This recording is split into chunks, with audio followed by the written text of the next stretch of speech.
आशा power company solar charge controller की field के अंदर पहले से काफी ज्यादा पॉपुलर है और इस कंपनी के काफी सोलर चार्ज कंट्रोलर को मैंने पर्सनली यूज किया है और टेस्ट भी किया है। हालांकि मैं पिछले लगभग 3 साल से आशा पावर कंपनी के एक सोलर चार्ज कंट्रोलर को रेगुलर यूज कर रहा हूं और मेरे पर्सनल सिस्टम के ऊपर वो लगातार चलता भी आ रहा है और आज तक उसके अंदर कोई भी दिक्कत नहीं आई है। और इसका सबसे बड़ा कारण है इसकी बिल्ड क्वालिटी। जहाँ पर दूसरी कंपनी के अंदर आपको सोलर चार्ज कंट्रोलर मिल जाते हैं, लेकिन वहाँ पर उनकी बिल्ड क्वालिटी इतनी अच्छी कभी भी नहीं होती। हालांकि अगर आप देखेंगे कि उनकी जो पैनल कैपेसिटी है वो आपको सेम देखने को मिल सकती है, लेकिन जो उनकी बिल्ड क्वालिटी है वो कभी भी आशा पावर कंपनी के सोलर चार्ज कंट्रोलर के बराबर नहीं मिलेगी। और पिछले साल आशा पावर कंपनी ने अपने सोलर इन्वर्टर को भी लॉन्च कर दिया है, जिसके अंदर आपको वही हाई क्वालिटी के MPPT सोलर चार्ज कंट्रोलर देखने को मिलते हैं। तो यहाँ पर आशा पावर कंपनी के अंदर आपको नॉर्मल इन्वर्टर भी मिल जाते हैं। अगर आपको बिना सोलर वाला सिस्टम बनाना है तो वो भी मिल जाएगा, लेकिन अगर आपको हाई क्वालिटी वाले सोलर इन्वर्टर चाहिए तो भी आशा पावर कंपनी के अंदर मिल जाएंगे। तो यहाँ पर आज हम बात करने वाले हैं इनके रोवर सीरीज के 1250 मॉडल के बारे में। इस सोलर इन्वर्टर की सबसे खास बात है कि इसके अंदर आपको कॉपर वाइंडिंग वाला ट्रांसफार्मर मिलने वाला है, जिसका मतलब होता है कि आपका जो सिस्टम है उसकी लाइफ बढ़ जाएगी, दूसरा उसकी इफिशियंसी भी बढ़ जाएगी। यहाँ पर इनके सभी सोलर इन्वर्टर 0.8 पावर फैक्टर के साथ में आते हैं, यानी कि 1 kV के इन्वर्टर पर आप 800 वोल्ट तक का लोड आसानी से रन कर सकते हैं।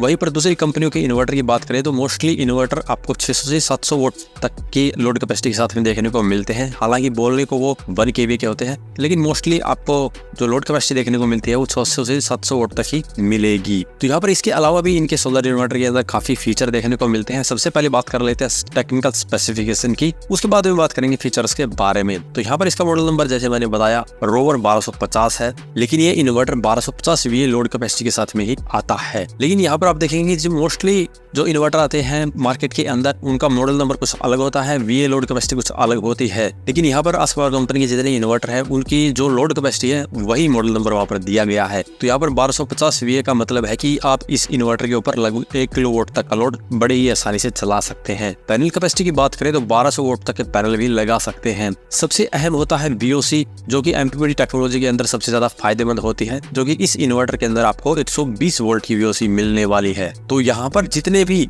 मार्केट के अंदर आपको MPPT टेक्नोलॉजी की सिंगल बैटरी के जो इन्वर्टर मिलते हैं उनकी VOC मैक्सिमम 50 से 60 वोल्ट तक होती है, लेकिन एक आशा पावर कंपनी है जिसके इन्वर्टर की VOC आपको 120 वोल्ट मिलती है। तो यहाँ पर MPPT टेक्नोलॉजी में जितना हाई VOC आप पैनल से इन्वर्टर को देते हैं वो उतना ही ज्यादा इफिशिएंटली वर्क करता है। इवन लो लाइट के अंदर भी फिर आपका इन्वर्टर काफी अच्छे से परफॉर्म कर पाता है। तो यहाँ पर 120 वोल्ट का मतलब है कि आप 2 पैनल को, चाहे वो बाईफेशियल टेक्नोलॉजी हो, उनको भी सीरीज करके इस इन्वर्टर के ऊपर कनेक्ट कर सकते हैं। यानी कि 1 किलोवाट के सिस्टम के लिए 540 वोल्ट के 2 पैनल भी आप इसी इन्वर्टर के ऊपर बड़े ही आसानी से लगा सकते हैं। इसके अलावा अब बात करते हैं इसके फीचर की। तो यहाँ पर इस इन्वर्टर के अंदर आपको काफी ज्यादा फीचर देखने को मिलते हैं, जैसे कि सबसे पहला फीचर है stand by zero grid power consumption. यानी कि जब ये स्टैंड बाय मोड पे होता है तो इसकी जो पावर कंजप्शन है वो बिल्कुल जीरो रहती है। एक बार आपकी बैटरी फुली चार्ज हो जाती है उसके बाद में ये ग्रिड से बिल्कुल जीरो पावर कंज्यूम करता है। इसके बाद में आता है constant noise free DSP pure sine wave output. यहाँ पर मोस्टली इन्वर्टर के अंदर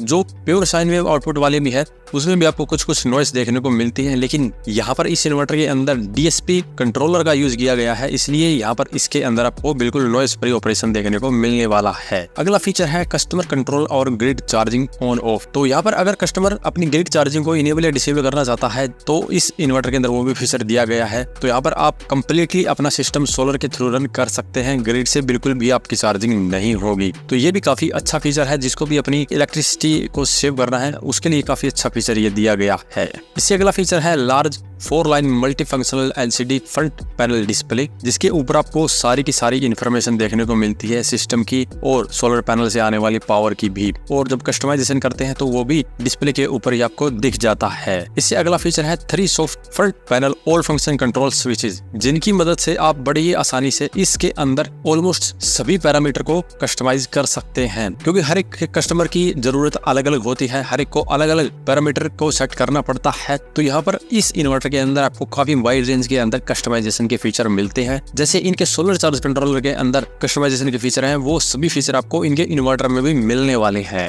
इससे अगला फीचर है no rocker switch behind the device, जिसका मतलब है कि काफी जो सोलर इन्वर्टर आते हैं उसके पीछे आपको कुछ स्विचेस दिए जाते हैं, जिनकी मदद से आप उसके अंदर बैटरी की सेटिंग कर सकते हैं या जो चार्जिंग की सेटिंग है वो कर सकते हैं। तो ऐसा इस सिस्टम के अंदर आपको नहीं मिलेगा। इसके अंदर जितना भी कस्टमाइजेशन का काम है वो आप फ्रंट साइड जो बटन दिए गए हैं उनकी मदद से ही कर पाएंगे। चाहिए। इससे अगला फीचर है intelligent true multi stage smart solar charging. जैसे कि हमें पता है सोलर इन्वर्टर के अंदर हमें 3 तरह की चार्जिंग देखने को मिलती है, बल्क, अब्जॉर्प्शन, फ्लोट। ये 3 तरह की चार्जिंग हमें सोलर इन्वर्टर के अंदर मिलती है। तो यहाँ पर यूजर अपनी जरूरत के अनुसार इन तीनों ही चार्जिंग स्टेज को कस्टमाइज कर सकता है और अपने बैटरी बैकअप और बैटरी की लाइफ को बढ़ा सकता है। इसके बाद में इसका अगला फीचर है customisable solar and grid priority mode. तो यहाँ पर अगर आप अपना बिजली का बिल कम करना चाहते हैं तो आपको प्रायोरिटी ग्रिड की बजाय सोलर पे रखनी होती है। तो ये फीचर भी आपको इसके अंदर मिल जाता है कि आप ग्रिड की बजाय सोलर पर प्रायोरिटी रख सकते हैं, जिससे कि मैक्सिमम जो आपका बैटरी चार्जिंग का और लोड चलाने का काम है वो मैक्सिमम सोलर के थ्रू ही होगा। इससे अगला फीचर है हाई ओवरलोड एंड सर्ज